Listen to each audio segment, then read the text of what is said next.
The dust hung in the air like powdered gold, caught in the last rays of Thursday's light slanting through the workshop windows. I moved the sandpaper in long, even strokes across the walnut desk surface, feeling the wood grow warmer under my palm. 220 grit. The grain was opening up beautifully, revealing the cathedral pattern I'd spent 3 days coaxing out of rough lumber. My shoulders burned.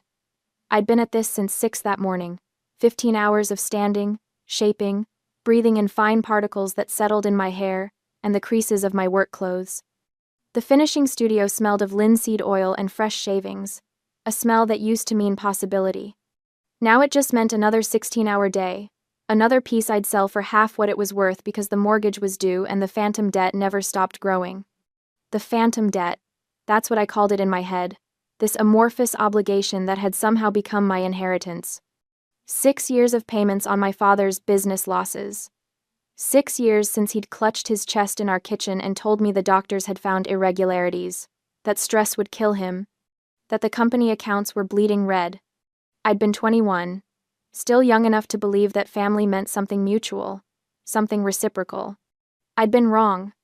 I set down the sandpaper and flexed my fingers. The calluses had calluses now. My hands looked older than my 31 years. The skin dried and cracked despite the lotion I rubbed in every night. I reached for my water bottle, took a long pull, and let my eyes rest on the white oak table in the center of the studio. That piece still hurt to look at. I'd built it 3 months ago during a week when sleep had felt impossible, when the numbers in my bank account kept rearranging themselves into configurations that meant eviction. The table had been therapy, each mortise and tenon joint cut with the kind of precision that required complete mental silence. I'd carved my heat brand into the side apron with shaking hands, V. Dawson in clean capitals, and then rubbed 20 coats of oil into the surface until it glowed like amber. It was the best work I'd ever done. It was also still sitting here, unsold, because I couldn't bring myself to let it go. My phone buzzed on the workbench. I glanced at the screen. Mom. I considered not answering. I was tired enough that the idea of simply letting it ring felt like rebellion. But habit was a deep groove, worn smooth by years of conditioning, and I swiped to accept before I could talk myself out of it. Hi, Mom. Verity. Her voice had that particular airless quality it took on when she was about to deliver bad news disguised as concern. I'm glad I caught you. I wanted to talk before things get hectic this weekend. Okay. I leaned against the workbench, already bracing. It's about the engagement party on Saturday. Your father and I have been discussing it, and we think it would be best if you didn't attend. The words landed with the weight of a mallet strike. My free hand found the edge of the bench, gripping. You're uninviting me. Don't make it sound so dramatic. It's just Bella's been under so much stress with the wedding planning, and you know how she gets when she's anxious. We thought it would be easier for everyone if you sat this one out. Easier for everyone. The phrase was familiar, one of my mother's favorites. It never meant everyone. It meant Bella. I already bought a gift, I said, hating how thin my voice sounded. That's sweet, honey, but it's really not necessary. You know we understand your situation. The business has been struggling, and we don't expect you to. The business is fine. The lie came automatically, defensive. Verity. Now her tone shifted, taking on that syrupy patience that made me feel like I was 13 again. Your father's heart condition means he can't take on stress. You know that. If there's tension at the party, if you and Bella get into one of your, discussions, it could be dangerous for him. There it was, the heart condition, the ultimate trump card, played whenever I showed signs of resistance. I closed my eyes, saw my father 6 years ago, pale-faced at the kitchen table, clutching his chest while my mother called 911.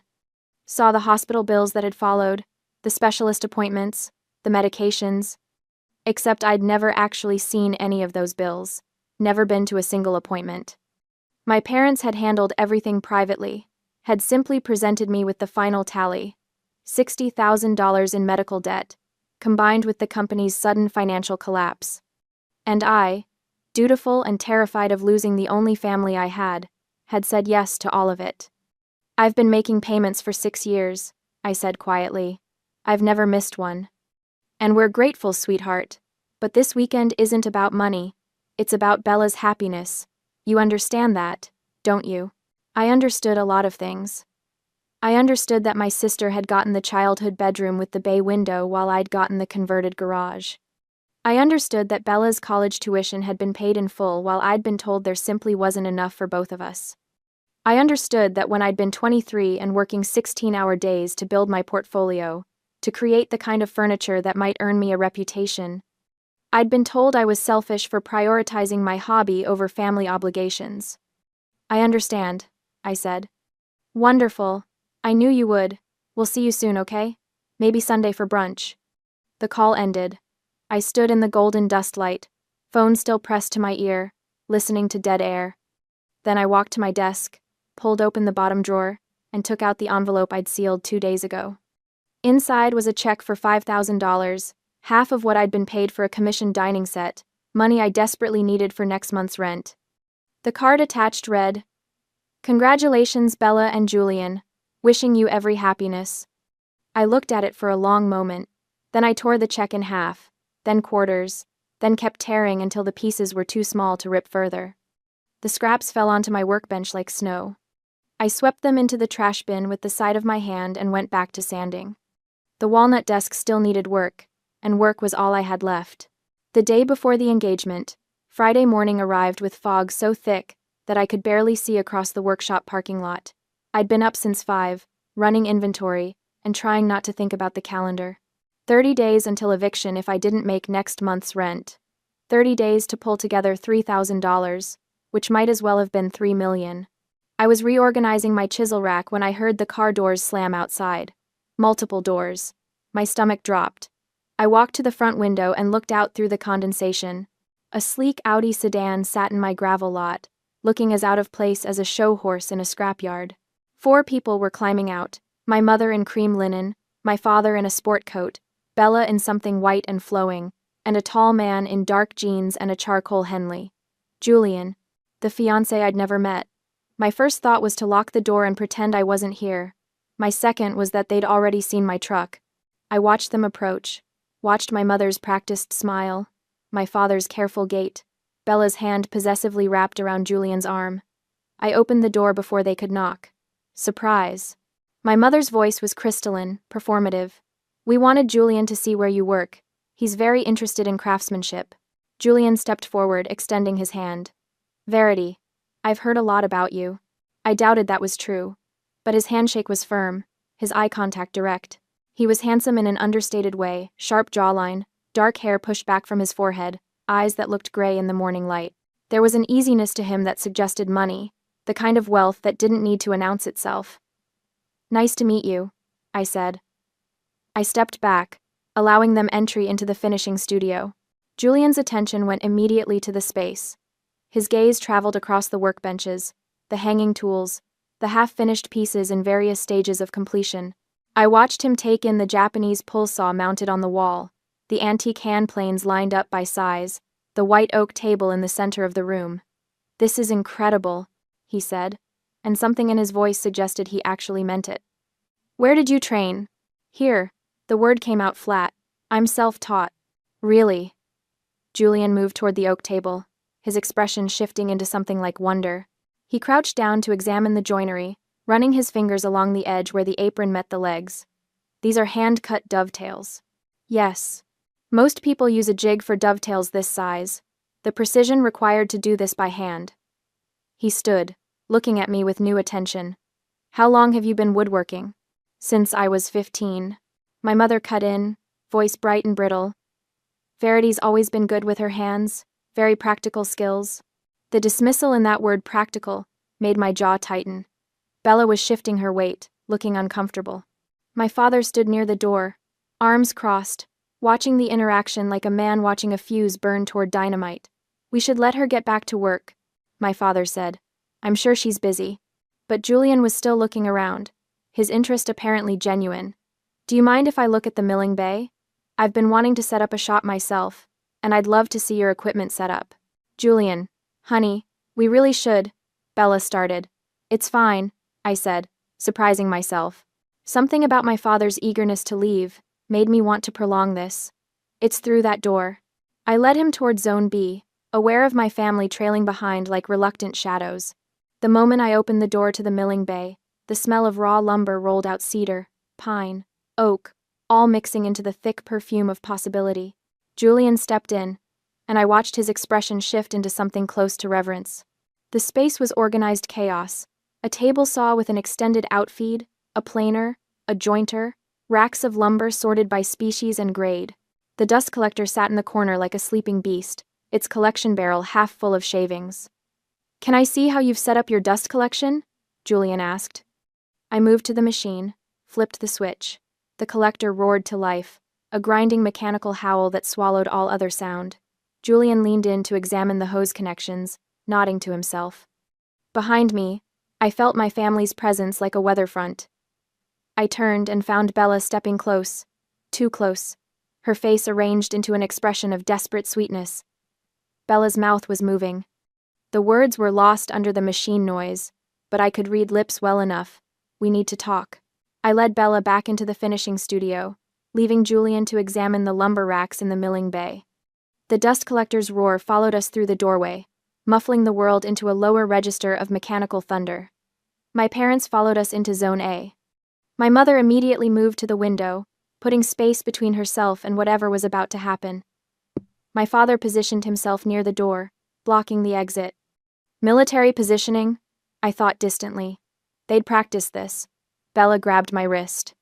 Her fingernails, perfectly manicured in pale pink, dug into the skin. "I need a favor," Bella said. The dust collector noise forced her to half shout. "For the engagement party tomorrow night." "Tomorrow's Saturday," I said stupidly. "Yes, tomorrow. Saturday night." Bella's grip tightened. "I need a cedar archway. 7 feet tall, distressed finish, something rustic elegant. The rental company canceled on us yesterday, and I'm desperate." I stared at my sister. "An archway. By tomorrow morning. You build furniture all the time." "Bella, that's 30 hours of work minimum, maybe more if you want it to look decent." "Then you'd better start now." Bella's voice had gone sharp, the sweetness evaporating. "Unless you want everyone at my engagement party to know why you couldn't make it." The threat landed like a slap. I yanked my wrist free. "What's that supposed to mean?" My father stepped forward. "It means we've supported you for 6 years while you've played carpenter. The least you can do is help your sister on the most important weekend of her life." The words, "played carpenter," hit like a gut punch. I looked at my father, at his flushed face, his clenched fists, his complete lack of the frailty he'd claimed for years. "Supported me?" The laugh that came out of me was serrated. "I've been paying your debt since I was 21. I've given you everything." "You've given us what you owe us," my father snapped, stepping closer. His face was red now, veins standing out on his neck. "After everything we sacrificed to raise you, to feed you, to keep a roof over your head, you think you can just—" "Your heart seems strong enough to scream at me." The words came out louder than I'd intended, and in that exact moment, the dust collector in the milling bay cycled down. The machine's roar died into silence, and my shout echoed through both rooms like a gunshot. Footsteps. Julian appeared in the doorway between zones, a Japanese chisel in his hand. He was holding it the way someone holds a chisel when they understand tools, fingers wrapped around the handle, thumb resting on the brass ferrule. His eyes moved from me to my parents to Bella and back again. "Everything okay?" he asked quietly. The silence stretched. My mother was the first to recover, arranging her face into a smile. "Just family discussion. You know how it is." Julian's gaze landed on the chisel in his hand, then moved to the wall where its matching set hung. "This is a Tasai Kurochi, professional-grade Japanese steel. Most hobbyists don't invest in tools like this." "I'm not a hobbyist," I said. "No." Julian set the chisel down on the workbench with deliberate care. "I don't think you are." He turned to Bella. "Your sister trained at RISD, didn't she?" The question landed like a depth charge. I felt the air compress. "No," Bella said quickly. "She didn't go to college. She's always worked here." "I was invited to RISD," I interrupted. The words came up from somewhere deep, somewhere I'd buried 8 years ago. 8 years ago. Full scholarship to their furniture design program. Julian's expression shifted, not confusion, but recognition. Something clicking into place. "Dawson," he said slowly. "Wait. Dawson." I watched him put it together, watched the moment of realization hit. Professor Evans told me about a student, Julian continued, his voice taking on a strange quality. A student named Dawson who rejected a full-ride scholarship to RISD's furniture program. He said it was one of the biggest regrets of his career, letting that talent slip away. He kept their portfolio for years. The room had gone completely still. I felt my mother's panic like electricity in the air. That was 8 years ago, Julian said, looking at me. You would have been 23, I finished. My mother moved forward, hands raised in a placating gesture. Julian, it's complicated. Verity had severe anxiety back then. She begged us to help her decline the acceptance. We even wrote the letter for her because she was too overwhelmed to do it herself. That's not true, I said. My voice sounded distant to my own ears, like I was listening to someone else speak. I never received an acceptance package. Honey, you're misremembering. I never got the letter, Mom. I checked the mail every single day that spring. I never saw anything from RISD. Julian's face had gone hard. He looked at my parents with the kind of expression that probably worked well in boardrooms. If she didn't write or sign that rejection letter, and you forged her signature on official correspondence with a federal institution, he let the sentence hang. That's mail fraud. And forgery. Federal crimes. My father's face had gone from red to white. Now wait just a minute. Did she sign the letter? Julian asked. Simple question. The silence was answer enough. My hands had started shaking. I pressed them flat against the workbench, feeling the wood grain under my palms, grounding myself in something solid. 8 years. 8 years of believing I hadn't been good enough, that RISD had looked at my portfolio and found it wanting. 8 years of the phantom debt. We did what we thought was best, my mother said, but the conviction had drained from her voice. Verity was so young, and the program was so far away. We couldn't afford to lose her. Couldn't afford, I repeated. The words tasted like rust. You couldn't afford to lose my income. My father stepped forward, attempting to regain control. That's not fair. You have no idea what we were going through financially. The heart condition, I said flatly. The one that required $60,000 in treatment. When exactly was that diagnosed, Dad? I watched him hesitate, saw the calculation happening behind his eyes. 6 years ago. My mother supplied. You know that. We've been over this. What hospital? I asked. What cardiologist? Another hesitation. Too long. Julian was watching this unfold with the attention of someone who'd grown up learning to read boardroom dynamics. You know, he said conversationally, it's interesting. When someone actually has a serious heart condition, they usually mention their doctor's name, the medications, the dietary restrictions. He looked at my father. What medication are you on? My father's jaw worked. That's private medical information. It's also very easy to verify. Julian pulled out his phone. My father's a cardiac surgeon at Mass General. I could have him pull records with your consent. Or without it, if there's reasonable suspicion of fraud. The word fraud seemed to suck the oxygen out of the room. I was remembering things now, pieces clicking together with the awful precision of a tightening mortise joint. My father's heart condition had appeared 2 years after the RISD letter would have arrived. 2 years of me working 16-hour days, building my portfolio, selling pieces at craft fairs, saving every dollar, and then suddenly, there was a crisis. Suddenly I was needed. The business losses, I said slowly. The ones I've been paying off for 6 years. What really happened to the company? My mother's face had arranged itself into a mask of wounded dignity. Your father made some bad investments. It wasn't his fault the market crashed. The market crashed in 2008, Julian said mildly. That was 17 years ago. What investments are we talking about? Bella finally spoke, her voice thin. Can we please just stop this? Julian, we should go. What kind of investments, Dad? I pressed. I thought of the ledger in my desk drawer, the one I'd started keeping 3 years ago when the numbers had stopped making sense. Because I've been paying business debts for 6 years, and I've never once seen paperwork, no loan documents, no creditor information. My father's face had gone red again. You think you're so smart, don't you? Think you're going to what, audit me? I'm your father. Then act like it. The shout came from somewhere primal. Tell me the truth. For once in my life, tell me the actual truth." The silence that followed was absolute. I could hear my own heartbeat, could hear the tick of the wall clock, could hear traffic on the distant highway. My mother broke first. "It was gambling," she said quietly. "Your father had some debts. Not 60,000, it was less. But we needed help. And you were making money. And we thought. You thought you'd steal 8 years of my life." My voice had gone flat. "You forged a rejection letter from my dream school.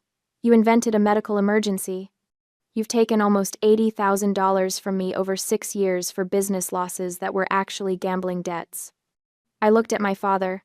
"How much did you actually owe?" "That's not." "How much?" "20,000, he muttered. "But with interest. I've paid you almost 4 times that." I felt something crystallizing inside my chest, something cold and clear and absolutely certain. "I've been your personal ATM since I was 21 years old. You stole my education. You stole my 20s. You stole my future." Julian was looking at my parents with an expression of pure disgust.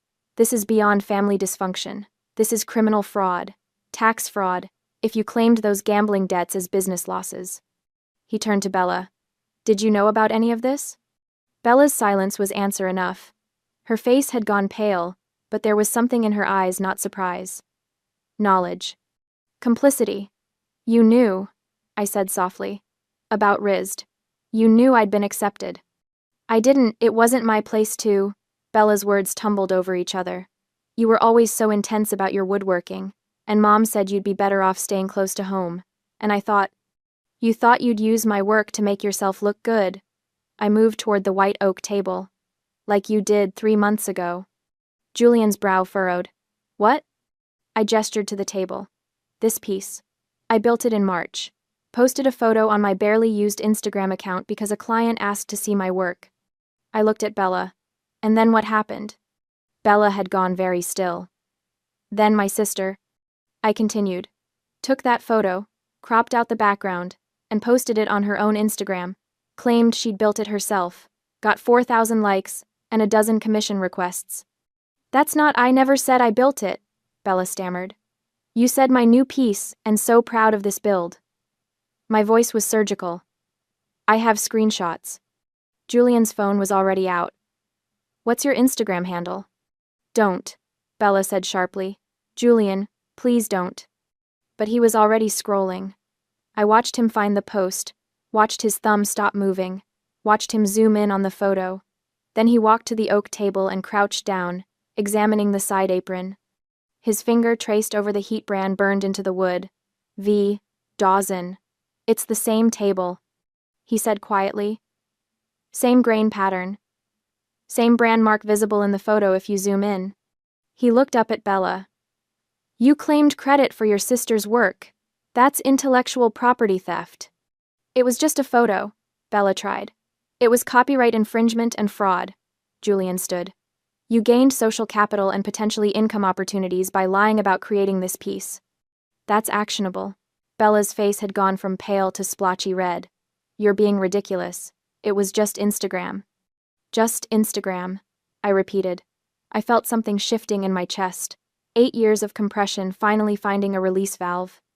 "You stole my work, my reputation, and my potential clients. How many commission requests did you get from that post?" "I didn't accept any of them." "How many, Bella?" 15, Bella whispered. 15 potential clients. 15 opportunities that could have changed everything, could have paid rent, could have bought supplies, could have built the financial security I'd been drowning without for years. Julian was still examining the table, his jaw tight. "This is museum-quality work. The joinery alone." He stopped, straightened. "You know what? I'm done." He turned to Bella. "I need to think about some things." Panic flashed across Bella's face. "Julian, no, please, this is just its family drama. It doesn't have anything to do with us." "You lied about building this table. What else have you lied about?" "Nothing, I swear." But Bella's mother was moving now, her composure cracking. "This is your fault," she hissed at me. "You couldn't just let things be. You had to ruin everything." "I ruined everything?"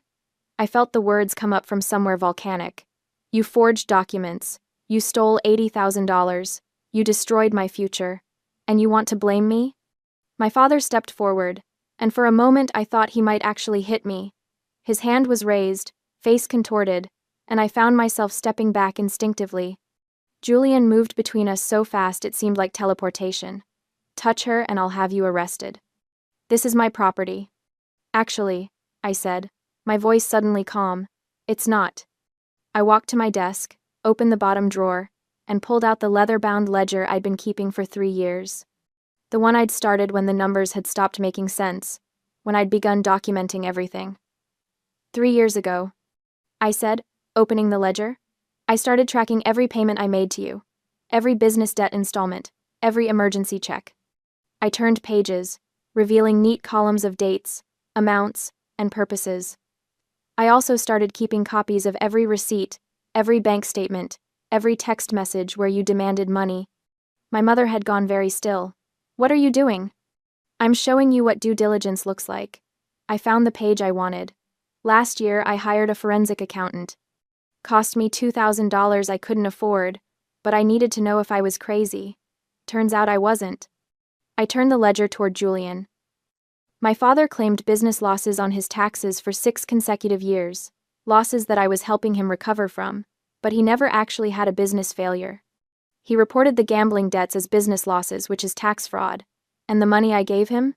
He never reported that as income, more tax fraud. Julian took the ledger, his expression hardening as he scanned the pages. These are federal crimes, multiple counts. I know. I pulled out another document, this one in a plastic sleeve. I also had a real estate attorney look into something that's been bothering me. The workshop this building was purchased by my grandfather 30 years ago. When he died 15 years ago, he left it to me in his will. I was 16. My parents had gone completely silent. But I never saw that will. I continued. My parents told me Grandpa had left everything to them, and I believed it. Why wouldn't I? I was a kid. I held up the document. This is the title deed. My name has been on it for 15 years, and the property taxes I've been paying on this building, the ones you told me were for business expenses, those were my property taxes, on my building. My mother's hands were shaking. You can't. I can. I felt the years of exhaustion crystallizing into something diamond hard. I own this building. I own the business. And the house you're living in? The one with the mortgage I've been paying half of for 6 years? I called the bank. You're 3 months behind on payments. You're in default. You had no right, my father started. I had every right. I've been paying your mortgage. I closed the ledger. So here's what's going to happen. The house goes on the market tomorrow. You have 30 days to find somewhere else to live. The workshop stays with me. And every dollar you've taken from me over the past 6 years gets reported to the IRS as unreported income. Good luck explaining that. My father lunged. Not at me at the table, or more specifically, at the can of paint thinner sitting on the edge of the workbench, left there from yesterday's finishing work. But Bella was faster. She grabbed the can, her face twisted with desperation, and swung it toward the white oak table toward the side apron, where the V. Dawson brand marked my work. If I can't have it, Bella started. I moved without thinking. I threw myself between my sister and the table, arms out, and felt the chemical splash across my chest. The paint thinner soaked through my flannel shirt instantly, the harsh solvent smell overwhelming, and then the burning started. Shit. I ripped the flannel off, buttons scattering across the floor, and hurled the soaked shirt into the metal waste bin. I stood there in my undershirt, breathing hard, feeling the chemical evaporating off my skin. The burn was superficial. I'd caught it fast enough, but my hands were shaking with adrenaline. Julian had grabbed Bella's wrist, forcing her to drop the paint thinner can. It hit the concrete floor with a clang, chemical pooling. That's assault, he said quietly, an attempted destruction of evidence. He was holding Bella and stepped back, looking at her like he'd never seen her before. Then he twisted the engagement ring off her finger, a simple platinum band, and set it on the workbench next to the ledger. She tried to resist, but he was stronger. Keep it, he told me. Collateral for the damages. Have your lawyer send me the full accounting. Then he walked toward the bay door and out into the morning fog. For a moment, nobody moved. I stood in my undershirt, breathing hard, smelling of paint thinner. Bella stared at the door where Julian had disappeared. My parents looked at each other, and I saw the first real fear cross their faces. "Get out," I said. "Get out of my workshop and don't come back." My mother opened her mouth, closed it. Then she grabbed her purse and walked out. My father followed, silent for once. Bella lingered for a moment, something complicated crossing her face. Regret, maybe. Or just the realization that she'd lost something she couldn't get back. Then she turned and left too. I stood alone in the finishing studio, surrounded by sawdust and half-built dreams, and the white oak table that had somehow become evidence in the trial of my own life. I looked at the ring on the workbench. Platinum. Simple. Probably worth 3 months of rent. Then I picked it up and tucked it into the ledger's back pocket, where it would be safe until I figured out what to do next. I spent the rest of Friday cleaning. Not productive work, just cleaning. I mopped up the spilled paint thinner, threw out the ruined flannel shirt, reorganized tools that didn't need reorganizing. Muscle memory work that let my brain process everything that had just exploded across my life. Around 4 o'clock, I heard a car door outside. My first instinct was panic, my family coming back, more confrontation. But when I looked out the window, I saw Julian leaning against his Audi. He'd stayed, or come back. Either way, he was waiting. I walked out into the afternoon light. The fog had burned off, leaving one of those crystalline autumn days that made everything look sharp-edged and possible. "I wanted to make sure they actually left," Julian said when I approached. "I've been parked at the coffee shop down the road. Saw them drive away about an hour ago." I nodded, not quite trusting my voice.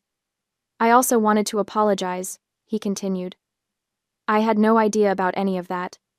If I had known what your family—" He stopped, shook his head. "That's not quite true. I should have known. There were signs, but I chose not to see them." "That's normal," I said quietly. "It's easier not to see." Julian looked at the workshop, at the weathered sign above the door that read, "Dawson Woodworks." The table in there, the white oak one. That's genuinely extraordinary work. Professor Evans would lose his mind if he saw it. "Thanks. I meant what I said about the ring. Keep it as collateral, or sell it, whatever you need, and I'll have my lawyer reach out about the Instagram situation. Bella needs to issue a public correction at minimum, and you're entitled to pursue damages if you want." I thought about that, about lawsuits and lawyers and dragging this into court. It felt exhausting. I just want her to leave me alone. "That's fair." Julian pulled a business card from his wallet. "This is me. If you ever want to talk, or if you need a reference, or if you ever want to show your portfolio to Professor Evans, he's still teaching. He'd remember your work." I took the card. Heavy stock, minimalist design.